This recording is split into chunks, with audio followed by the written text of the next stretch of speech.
now recording. Recording. I don't I don't know why I'm playing off that.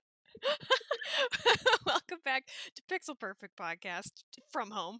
I'm Paige. Yeah, recording from home. I'm Erin. Thanks for sticking with us through these really weird times. Yeah. Special shout out to my coworker who recently subscribed to us on Spotify and listened to our Disney Plus episode. We talked about it at our morning meeting, and I was like, don't listen to it with children around because we have potty mouths. And he came back the next day and he was like, you're right, you do have potty mouths. It's funny because my husband's side of the family does these weekly meetings, like family meetings, and they have to do this thing every week where it's like, all right,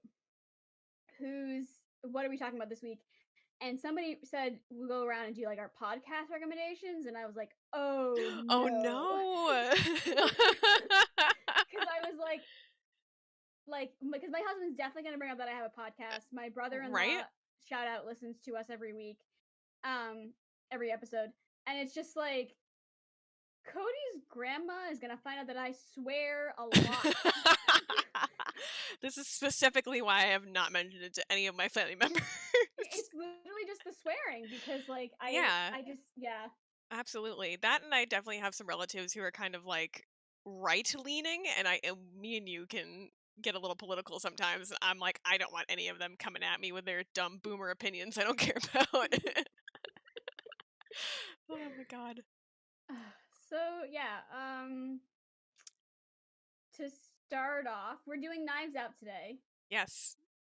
Which you'll know, because we'll post about it. Haha, time. Yes. This will not be a surprise by the time you're listening. But we were gonna it's hard, finding news right now is a little difficult because the news seems to be that everything's getting canceled or postponed. Yeah. And or like a celebrity has done something else that's like totally stupid and privileged and tone deaf. Yeah. Tone deaf is a good word. But yeah, because I mean, we talked about Last of Us 2 last episode, didn't we? Yeah, we did, like the delay for it. And then the big news this time was that San Diego Comic-Con has officially been canceled. Right. For the first time in its 50 years, I guess. Yes. There are multiple Comic-Cons, right? But San Diego Comic-Con is like the big one. The big one. Right, yeah. okay. There's Comic-Cons everywhere, but like right. San Diego is the Comic-Con. Yeah, where they have like the panels and like shit tends to get announced and whatnot, and not that there's not panels at other Comic-Cons, but and there tends to be more celebrities, there tends to be more like in-depth interviews going on. There tends to be more happening and more people. Right, that makes sense. So that got canceled. Yeah. Which I was waiting for because it was like, oh yeah, it was only a matter of time. Is E3 still happening? That's going to be canceled like any day now. I've been wondering about E3 because that's early June usually. You can't have people like doing E3, so I don't know what's going to happen. Well, I feel like they just need to adopt like the Nintendo format, because Nintendo hasn't been to E3 in years. They just do like a pre-recorded Nintendo Direct that they like air during the thing, and so I feel like if people did that. But a big part of E3 is also having people play the games. That's true, like all the demo areas and stuff. Yeah. So and like buying the merchandise and getting the merchandise and like getting people like literally getting sneak peeks, not just seeing. Right. Yeah. So that's my big thing is I don't know how you can't do that. Right. I mean, you can. I mean, you can. I guess you could have people like record themselves. You'd have to give them a demo and have them download it and then record themselves playing it. There's ways to do it. Like you could work with the big YouTubers. Yep, and definitely like streamers too, kind of. Yeah. And you could. It would just be like it would have to be a big concentrated effort that would have to be happening like right now. Oh yeah, it'd have to be really intense. Because it would just completely change the format. So. Yeah, absolutely. I'm really curious if it has been canceled already, because when was San Diego Comic-Con supposed to happen? I don't remember. I believe it was early. Oh, it's canceled. It's officially canceled. Oh, it is. Yeah. I'm surprised because I would have thought that my husband would have told me that it was canceled. I definitely feel like I would have paid attention to that. Right, exactly. Because I live for E3. That's usually when like Zelda news gets announced. So I'm sorry. I just love that when you Google E3, just the word E3. Oh, just canceled. I know, right? They're like, don't get your hopes up. Yeah, so we'll have to look into that and maybe post something about it.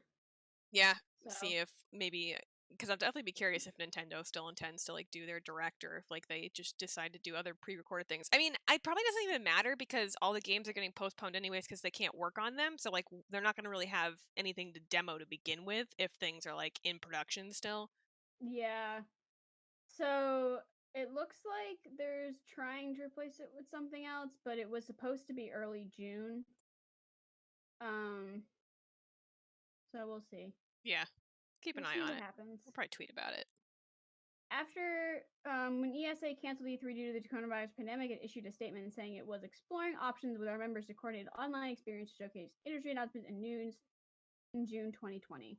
And this is from GameSpot. Gotcha. So, well, yeah.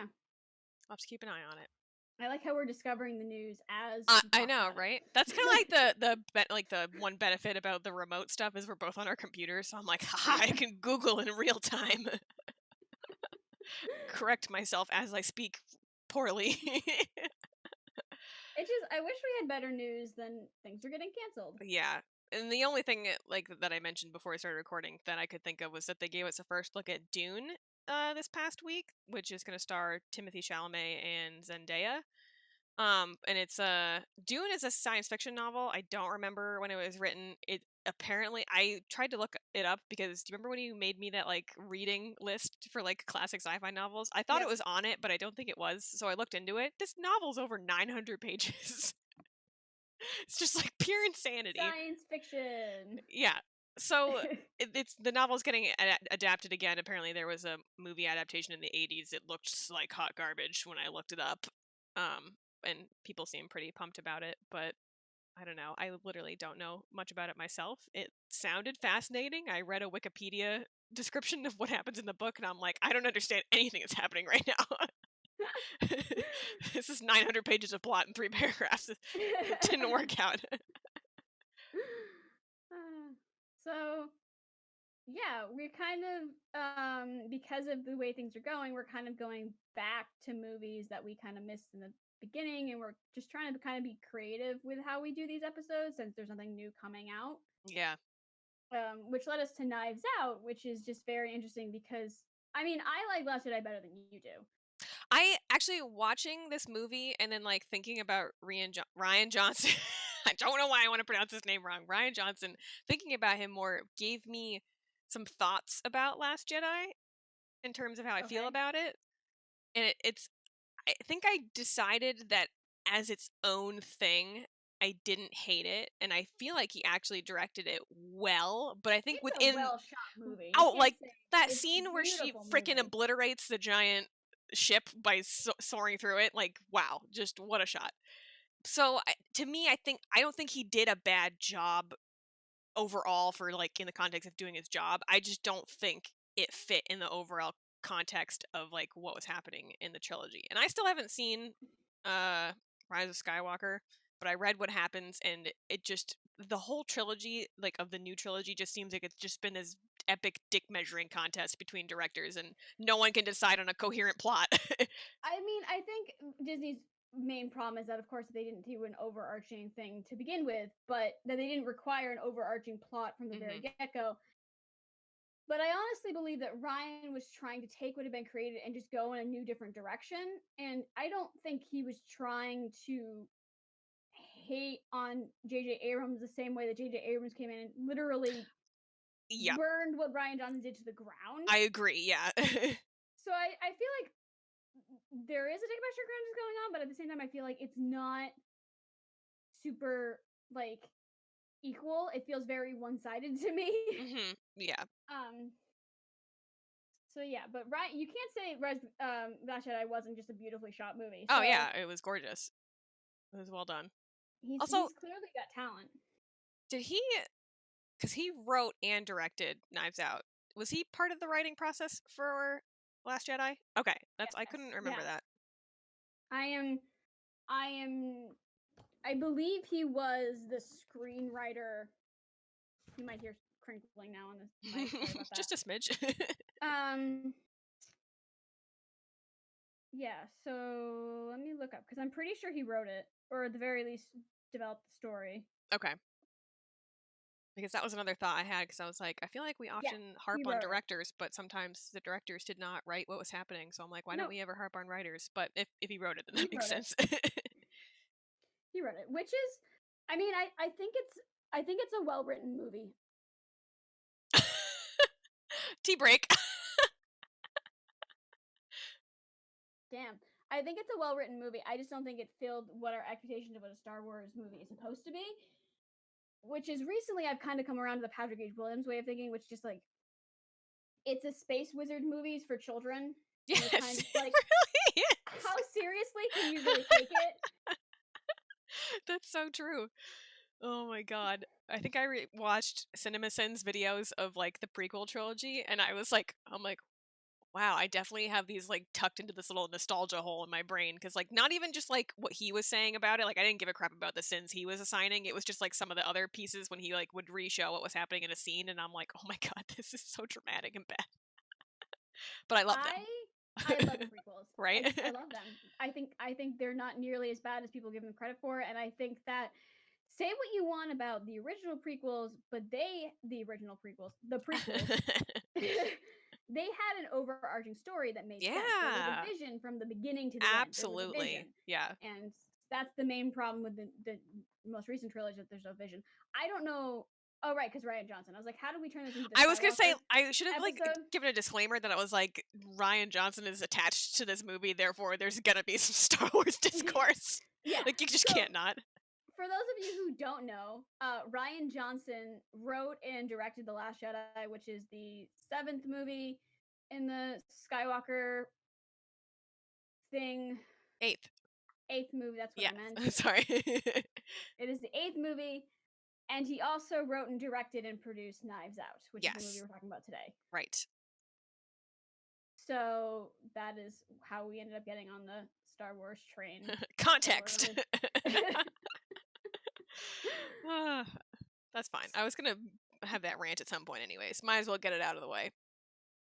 Well, I think it matters because it impacts how you come into this movie. Absolutely. Yeah, because like depending on I mean, I'm sure plenty of people have seen The Last Jedi, so they're going to have like preconceived notions about Rian Johnson, and therefore it like might affect them wanting to go see the movie.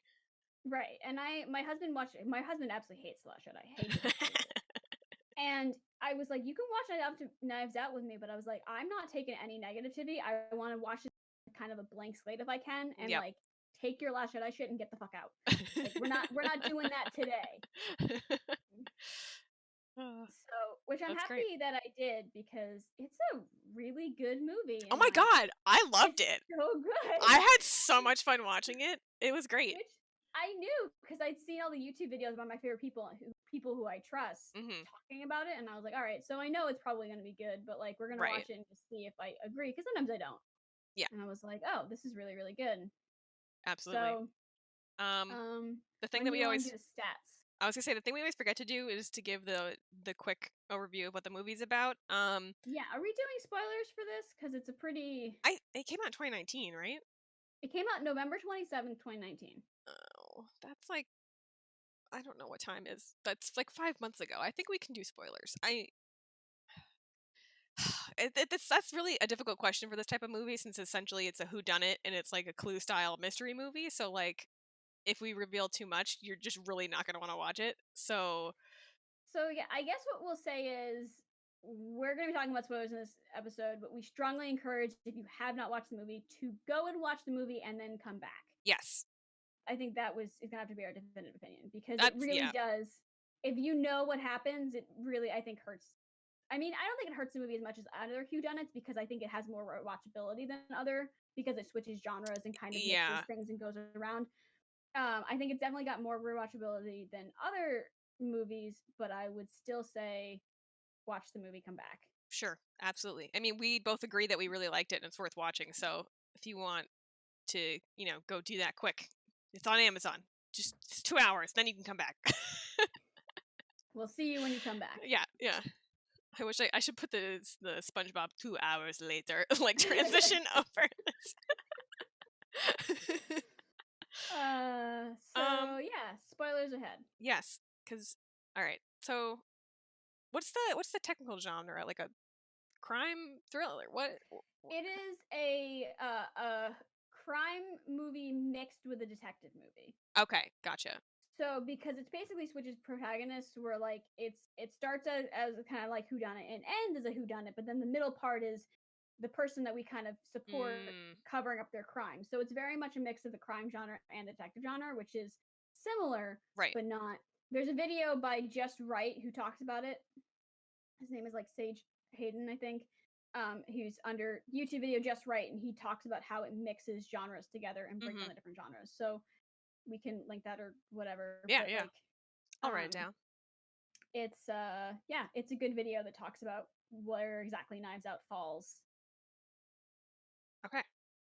So this mixed genre movie is about a wealthy family in Massachusetts, which it's. I feel like Hit home. they really nailed It hit home. Massachusetts. I Yeah. was No, so, it was like yeah. as New Hampshire natives, it was just watching that. I was like, yes. So about this wealthy family, and their patriarch is their father, who's a crime novelist who's very successful, and he mysteriously dies in what appears to be a suicide, but a PI is hired because someone in the family suspects that foul play occurred, and so the events Though we then. don't know that in the beginning that it's somebody in the family. We just know that somebody in general hired him. Oh yeah, I well No, they don't tell us it's the family. I thought the what's his face Benoit assumed it was the family. No. Oh, maybe I just assumed. Anyways, spoiler count 1. So yeah, so that's basically the lead into what occurs within the movie. Star-studded cast. Oh yeah, you got Daniel Craig, you got Jamie Lee Curtis, you got Toni Collette, you got Christopher Plummer. It's just like it's, Right. Who I did and not then know Chris was Evans. alive. I did not know Christopher Plummer was still alive. I was like, damn, hey, it's that guy. He's not. He got murdered. Did you watch the movie? Oh my gosh. I apologize. I'll take that back.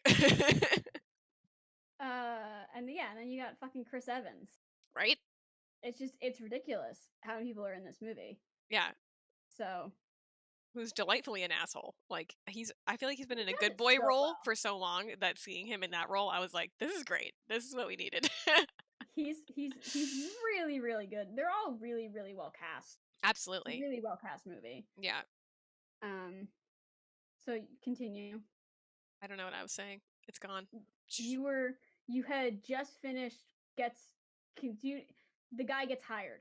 That's Right. where you were. Oh, yeah, yeah, yeah. So the guy gets hired, and then there's shenanigans with the cops and the PI. And the PI is Daniel Craig playing a very southern man named Benoit Blanc. So I'm assuming he's from Nolans.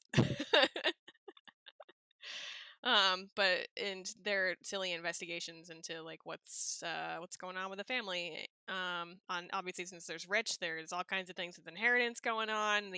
All the family members are lying about shit and trying to cover stuff up. And then we have uh Harlan. Harlan is the name of the patriarch, and we have his nurse, who is played by Anna de Armas, who was in Blade Runner 2049. Ana de Armas. Okay, Anna. Wait, Da? Are you sure? Yeah, Ana de Armas. Ana de Armas, yes. Yeah. So, who is our Cuban protagonist with I'm sorry, I'm gonna get sidetracked here for how much I love this movie's like the way it took like a classic rich white family with their subtle racist problems. Like when they kept saying her family was from like a different country, places, I yeah. was like, this is like just spot on to like casual racism. And then my favorite moment too, where they're like, "Oh, she's a member of the family," but then like they hand her the dish. The guy like, there's that moment where he hands her the dish. And he's like not even. He's like talking, and he's like, blah, blah, blah, and like handing her a dish, and she's like, "Oh, okay. I guess I'll take this." But yes, but she's quote unquote part of the family. It's right. very Yeah, absolutely. But I don't know what to say that's not super spoilery. So I don't know if you want to add anything. I mean, I think that we've already given the spoiler warning, so I feel like I think it's fair to actually go into what actually happens, Okay. which is that. So supposedly, you spend most of the movie thinking that the nurse is actually the one who killed Harlan because she mixed up the morphine and the painkiller.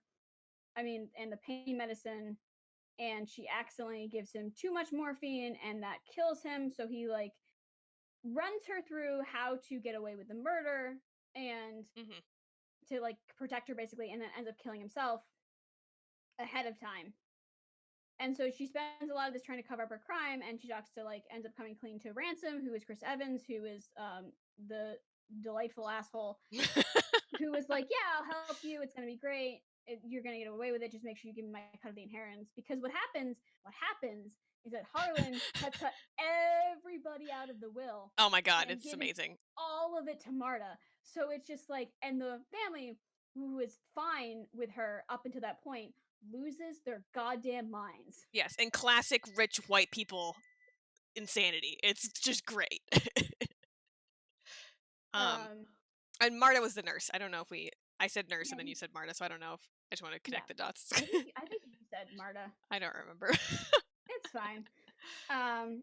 But yeah, so you think that she killed him, and then you find out later that she did not kill him. It was all she actually gave him the right medicine, because Ransom, who was pissed that he'd been cut out of the will, had switched the labels. Yes. And then tries to frame her for another murder because he wants her to go to jail, because then she won't get to keep the money. Right, yes, because she comes clean to him at some point and he realizes his plan's a little fucked up, so he makes a series of decisions to try to make up for that, to still get her framed for something. Yeah, so it's a really kind of convoluted plot, but it's really interesting. And it does keep you guessing, because you think you know by the middle of the movie who did it. Right, which is unexpected, because I went into it thinking it was a classic whodunit, and so when you hit the 1 hour mark in a 2 hour movie, and you just see Marta's like memories of like the ways in which she fucked up, and I'm like, whoa, what is happening? Holy shit, this is a big reveal, and we're only halfway through the movie, so yeah. I don't know what's coming down the pipe. Yeah, so it's a really well written movie, I think. So to get into the stats, yes, Aaron's favorite part. This is my favorite part. So it came out November 27th, 2019. It had a budget of $40 million, which is decent. It's a decent sized budget. Yeah. But it had an opening weekend of $26.7 million. Okay. Which is pretty good. And then domestically, it made $165.3 million. Internationally, made $140.3 million. And so total, it's made $305.6 million. Oh, really? I had up to 312 as of March 2020. I don't know if that's accurate or not, but... Where'd you get the numbers? Oh, Wikipedia. Okay. My numbers then. That's fine. But part of that might be... Okay, so it made at least 7.6 times its budget. That's nuts. And then it's made like 2.6 billion. Whoa. 2.6 million in Blu-ray sales, and that's just Blu-ray sales. Oh, wow. So it's made a decent amount of money post box office too. Yeah, definitely. I feel like it's had staying power. Like has, yeah. I still was definitely hearing people talking about it, like even right before we decided to do it as an episode.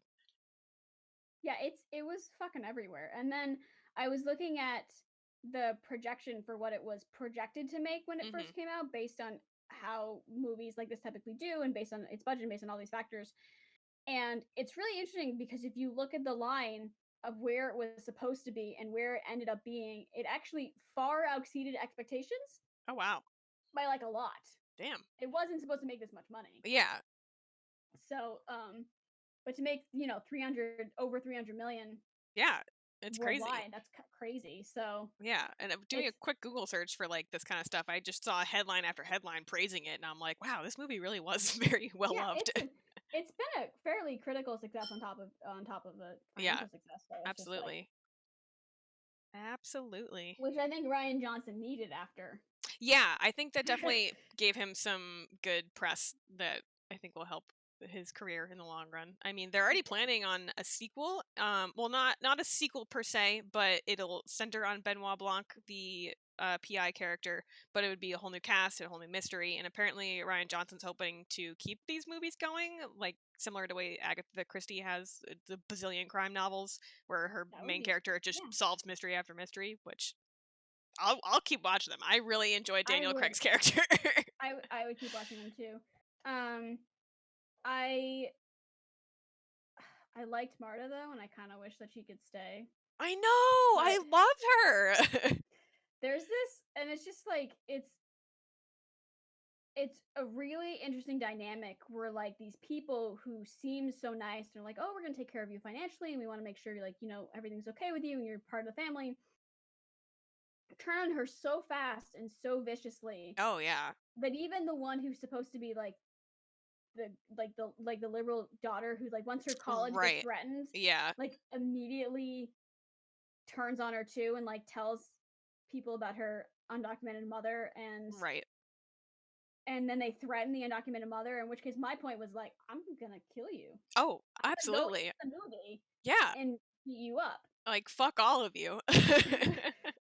And so and then my favorite moment ever was like, well, we have all of these resources, so if you give us the money back, we can fight to keep your mother in the country. Oh my god. And her just being like, okay, well, that means I have all those resources, so I'm just gonna be great now, thanks. Right? Oh, that whole moment, just like, I was just smiling throughout the whole thing, because in any other movie, I feel like that's like a classic trope where like the person's threatening and they're like, oh, okay, I guess I probably better do what they say, but it was just like, finally, a little bit of logic, and she's just like, well, fuck you, I'm gonna use my resources and defend myself. But the way it was shot did make it seem very threatening, though. You can feel the tension, and you can feel like she is literally being threatened here, and the filmmaking really supported that, and it was so interesting. The filmmaking was great. Yeah, I agree.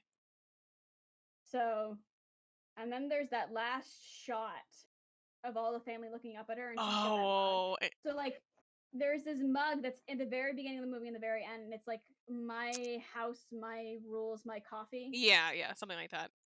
And the family just turns around and she's like standing up in the balcony looking at them, and the entire family staring at her. And apparently that was like decided on the day of they were going to shoot it. Oh really? That's crazy. It was not a planned thing. Rian Johnson was like, we're going to do this, and then that was what a great ending it was. I was like, yeah, get fucked, people. And it was well shot, and it was just like the whole movie is well shot. Oh yeah, absolutely. So, there was I think we're making up for our negative after negative after negative podcast by being like, hey, that's true. We're gonna fangirl all of these things for once. We have positive opinions, guys, we swear. Although, to be fair, watching this did make me hate Blade Runner even more. Blade Runner. That's why it made me so mad, because Ana de Armas I got more mad at Blade Runner 2049, because I'm like, you underutilized a fantastic actress and just made her play this really shitty role, and now I hate you more. Versus like what she did in Knives Out, I was like, this is fantastic. And then the thing I liked the most about this movie is that everything had a payoff. Every line was so well thought out that everything had a payoff. So you had the line of like her saying, my dad and I have a secret way of communicating, and then it turns out that he wrote her a letter that she has to like with the irony. Yeah. And then you have the line in the beginning where he's like, I'm surrounded by people who can't tell the difference between the real weapon and the fake weapon. Absolutely. And then she tries to kill her with a fake weapon. And like everything had a payoff. Yeah. Like, there wasn't a single throwaway line in the entire movie, which was just like. Yes, it was just so well crafted and very nicely put together. So yeah, and it was just well written. It was. So, I would agree with that. I had a thought.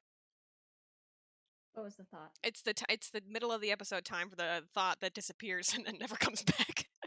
Recently, it's been you. I don't know how that happens. I don't know, man. I'm falling apart here. Shit. What the hell was my thought? It was a really aggressive shit. I know. I'm really annoyed. Frustrated. Damn it. Well, I have another thought, which was that I thought it was really cool that Rian Johnson made a point to keep the movie relevant to what's going on in real life, because I feel like a lot of movies like these tend to take on this theme of like timelessness, where like they'll like shun modern technology, or they won't talk about current events, or they'll like pick a fake president because they're just kind of like putting it in its own little bubble, versus we had like actual discussions between the family members about Trump's presidency, like the neo-Nazi child versus the liberal child, and it just like it was all very relevant, and I thought it was really cool to see them embracing that. Yeah, I think it was interesting, kind of the way he framed it as like everyone being off. Do you know what I mean? Like it was like I watched a thing that was talking about like everyone's kind of like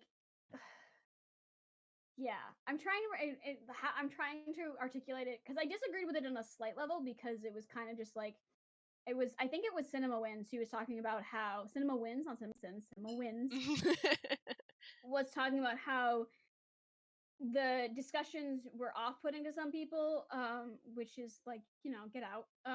Because they weren't even that bad, and No, it they was really kind of weren't. like Yeah. everyone is kind of not listening to each other Right. in the conversation, especially because you have like Tony Collette, whose character name I cannot, was it Joni? Joni, yep.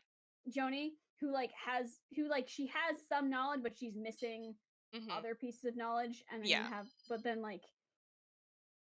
you have people who just like are very casually racist at the same time. So like I think I get what you're saying. Like there's kind of like a problematic equalization of like the casual racist people with the people who just aren't quite right yet. Right, which I don't fully agree with in the film. Like that's one thing that like the film does that I'm like, okay, yes, I see where you're going with this and I see what's happening, but also there are children in cages. Yeah, like the neo-Nazi child should not be on the same platform as the liberal child. Yeah. And the movie does kind of equalize them, which is like, and to be fair, there is like this idea of like the child, once her money is threatened, she stops being the liberal child. It's like, well, the mom's undocumented, so that's a thing that we can work with. So she's not really liberal. She's just she's utilizing her privilege. it's just lip service, basically. Yeah. Which I think was maybe that was the real thing, is that these liberal people who are just paying lip service but aren't actually liberal. Yeah. Maybe that's what it was supposed to be. I don't know. Yeah. But that was something that I was that made me a little. Yeah, like you could see someone who's like far right leaning watching that and being like, haha, see, you all are idiots. All right, or like we're on equal playing field. Like, right. Okay. Yeah, which is not accurate. Yeah, I'm sorry. If you've been listening to this podcast for a while and you don't know what beliefs are, I don't know how to help you. I know, right? They're like, what the fuck? I thought this was apolitical. And I'd be like, where have you been? What did you miss? Like, it's not like I'm not open to listening to other people. It's more just like I don't think we're apolitical on the show, like you were saying. Yeah, absolutely not. And I don't ever intend on being that way. No. So yeah, I don't know how we got into that, but yeah. Oh, I remembered my thought. It was not even really that good. It was just this stupid little thing where there was like a part with a car chase and like one of them like takes a super hard turn and cuts off traffic, and I'm like, that's not a car chase. That's just Massachusetts.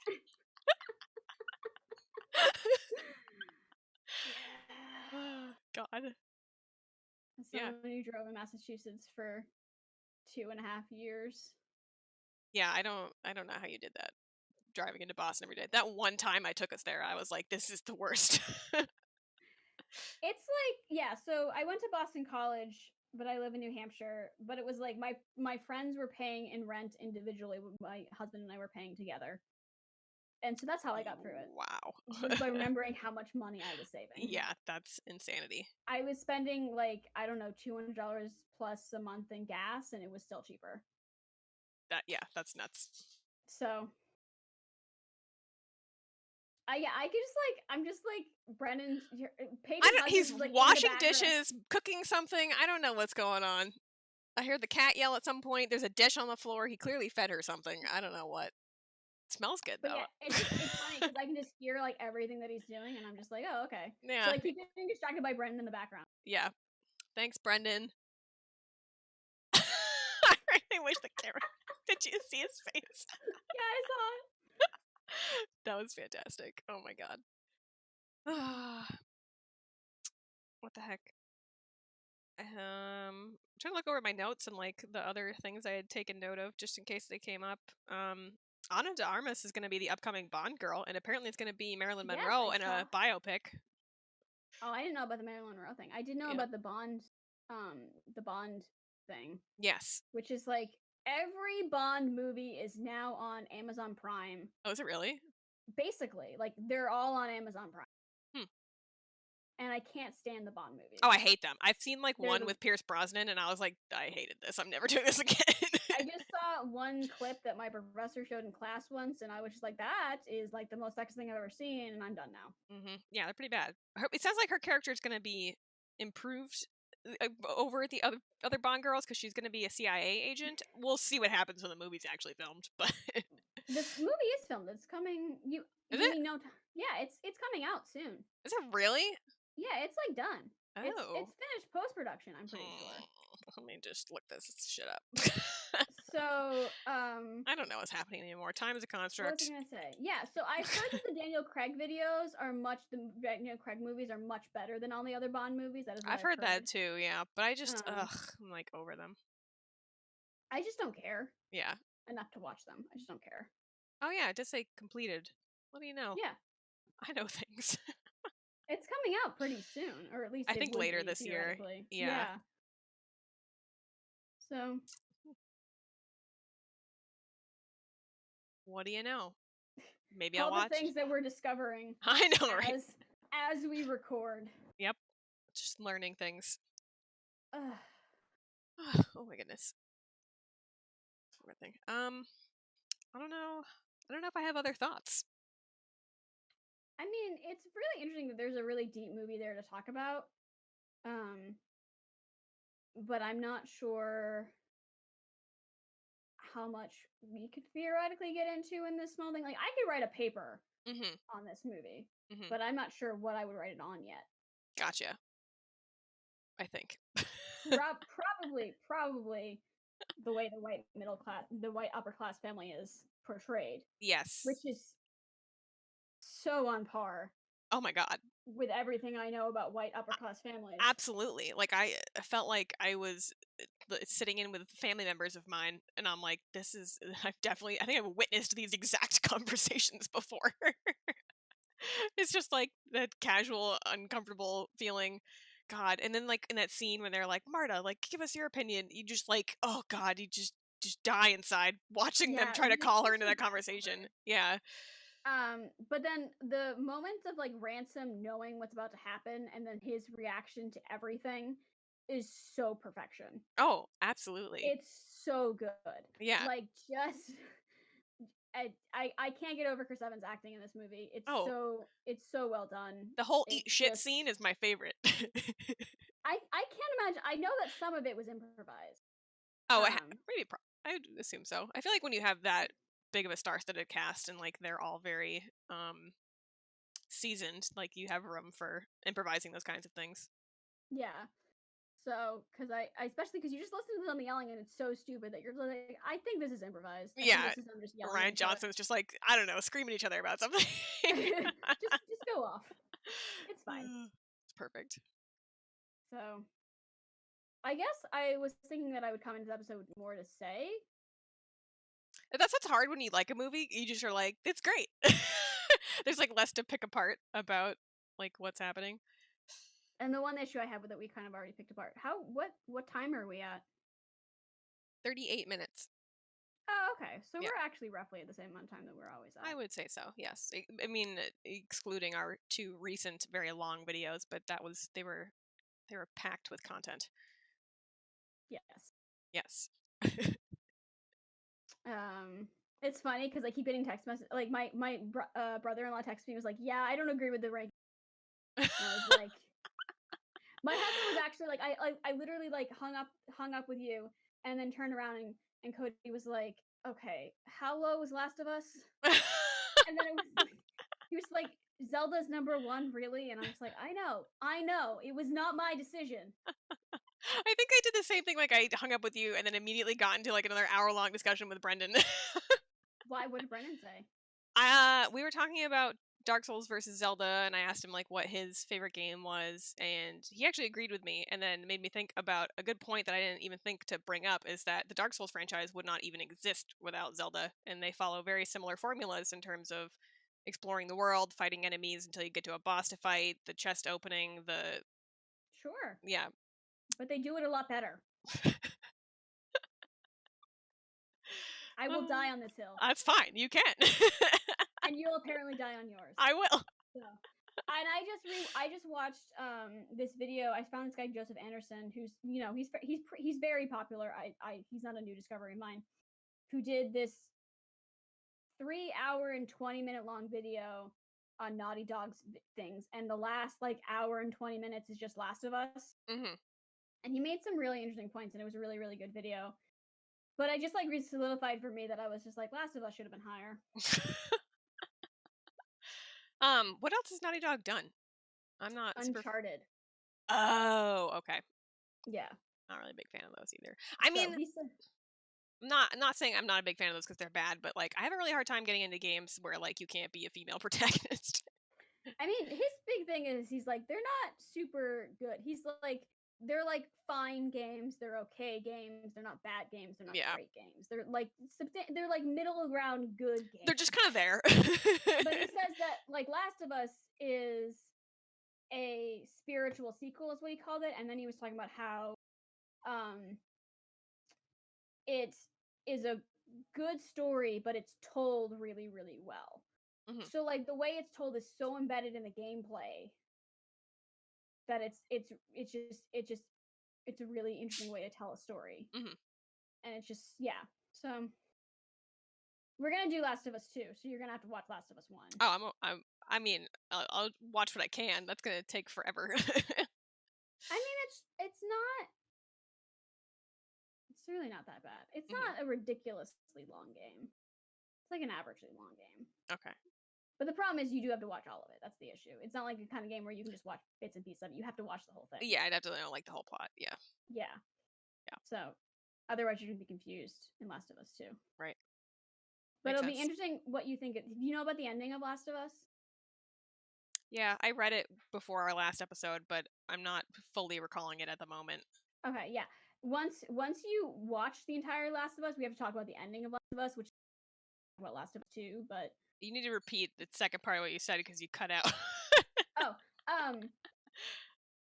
I'd be interested to see like what your thoughts on the ending of Last of Us are, considering we'll have to talk about it anyway when we talk about Last of Us 2. Right.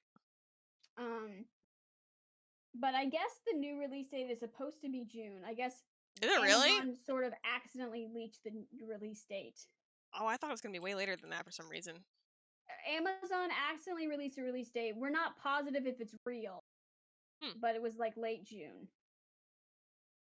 But Amazon now updated their thing to say December 31st, 2020. Oh, which is just like a placeholder. Yeah, it's a date. Placeholder. Yeah. Interesting. Man, we have just talked about like 6 different things in this episode. I know. To be fair, one is related to what we were doing, and one is a follow-up on our last episode, so it's not like True. Totally.